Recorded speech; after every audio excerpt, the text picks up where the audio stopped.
Jangan lupa like, subscribe, dan share ya. Bismillahirrahmanirrahim. Ngitungnya pakai tangan apa pakai tasbih? Usahakan pakai tangan. Walaupun ada yang mengatakan boleh pakai tasbih, sebagian ulama, tapi usahakan pakai tangan. Karena Rasulullah SAW menggunakan tangannya. Dan menggunakan tangan itu salah satu obat pikun. Obat pikun. Kenapa? Orang yang menggunakan tasbih itu tidak pernah menghitung. Otaknya itu nggak dibikin bekerja. Diam aja otaknya. Dia cuma jalan. Oh, selesai udah. Pokoknya sampai pentolan selesai. Selesai, betul. Akhirnya orang-orang tua itu kesian. Orang-orang yang pikir untuk usahakan jangan menggunakan tasbih. Kita akan menghitung. Subhanallah, mau subhanallah, atau mau pakai ruas-ruas jari, kita akan menghitung. Karena kalau kita lupa, hilang hitungannya. Dan kita bingung, udah berapa nih? Tapi kalau kita tasbih, terkadang tasbihnya jalan, dia di sana. Zikirnya jalan, pakai pikirannya nggak jalan. Ininya jalan, dia mikir macam-macam. Ya usahakan ketika berzikir itu kita mencontoh Rasulullah SAW dengan tangan kita. Bagaimana hukumnya zikir memakai tasbih? Tasbih ini hadisnya sebenarnya yang membolehkan itu kembali kepada riwayat Tirmidzi yang khilaf ulama tentang kesahihannya. Umumnya ulama ada yang mendhaifkan riwayat ini. Tentang waktu Nabi SAW menuju ke masjid, kemudian menemui Ummu Salamah yang sedang berzikir sambil menghitung batu, gitu kan? Setelah itu Nabi SAW pulang dari masjid menemui Ummu Salamah masih memakai batu, subhanallah, alhamdulillah, sambil hitung dengan batu. Kata Nabi SAW, wahai Ummu Salamah, apakah kau kerjakan ini dari tadi? Dari sebelum saya pergi kamu zikir dengan cara ini? Dia bilang iya. Kata Nabi SAW, saya sudah membaca zikir yang mengalahkan jumlah pahala zikirmu dengan cara saya membaca, misal habis subhanallah baca, ada khalqihi wa ridha nafsihi wa zinata arsyi wa midada kalimati, sejumlah makhluknya Allah. Jadi bilang subhanallah ada khalqi, sejumlah makhluknya. Wa ridha nafsi, sampai dia ridho dengan dirinya sendiri Allah SWT. Wa zinata arsyi, sebanyak jumlah perhiasan singgasananya. Wa midada kalimati, juga sebanyak jumlah kalimat-kalimatnya. Maka itu mengalahkan. Ulama yang mendhaifkan hadis ini mengatakan ini hadis yang menyebutkan tentang adanya hitungan dengan benda, bukan dengan tangan, gitu kan?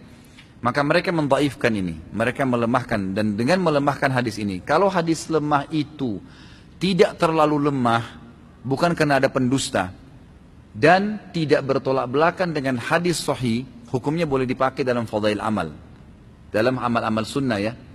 Tapi ternyata pendapat pertama mengatakan ada hadis Nabi yang diriwayatkan Imam Bukhari berbunyi, tangan jari yang dipakai bertasbih itu akan menjadi saksi hari kiamat. Menjadi saksi pada hari kiamat. Maka pendapat pertama mengatakan, maka kalau dipertemukan antara hadis ini yang sahih, tasbih berhitung dengan jari menjadi saksi hari kiamat, dan ini Ummu Salamah menggunakan batu, sementara hadisnya lemah, maka didahulukan yang ini, otomatis kan gitu. Maka mereka mengatakan ini lemah, tertolak dengan hadis sahih, maka itu adalah perbuatan yang bid'ah, gitu kan? Tidak dibolehkan. Pendapat kedua mengatakan tidak bentrok antara hadis pertama dengan hadis kedua, tidak bentrok, karena hadis pertama hanya menjelaskan perilaku Ummu Salamah yang menggunakan batu. Hadis kedua menyebutkan tentang lebih baiknya kalau menggunakan jari. Kalau dilihat ini tidak ada bentrok menurut pendapat ulama yang kedua, maka lebih afdal menggunakan jari, tapi tidak disalahkan kalau menggunakan tasbih. Seperti itu. Nah ini saya sudah berikan kepada anda tentang masalah khilaf ulama. Itu dilihat kondisional. Saya bahasakan afdalnya menggunakan jari. Menggunakan jari. Ini terus kita biasakan, gitu kan. Tapi kita tidak boleh 100% menyalahkan orang yang menggunakan tasbih itu, karena masih ada pendapat ulama tadi yang saya sebutkan. Kalau memang bid'ah, kenapa di Mekah dari Madinah banyak sekali dijual tasbih? Terus tujuan mereka jual tasbih untuk digunakan sebagai alat apa? Bukankah tolong-menolong dalam keburukan dilarang? Tenang akhi, jangan vonis. Ini luar biasa, ini bertubi-tubi. Tenang saja, ya. Sudah saya jelaskan. Kalau tadi pertanyaan apa? Bagaimana bertasbih dengan menggunakan biji-bijian? Ada hadis yang diriwayatkan oleh Imam Tirmidzi, dipersesikan oleh ulama tentang kesahihannya. Umumnya ulama melemahkannya.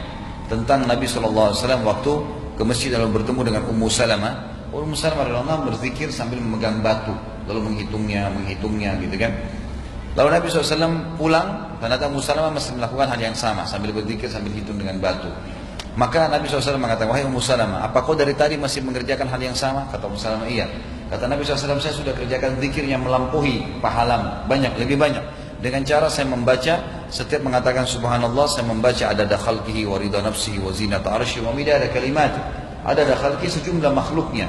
Jadi setiap baca subhanallah, saya baca sejumlah makhluknya.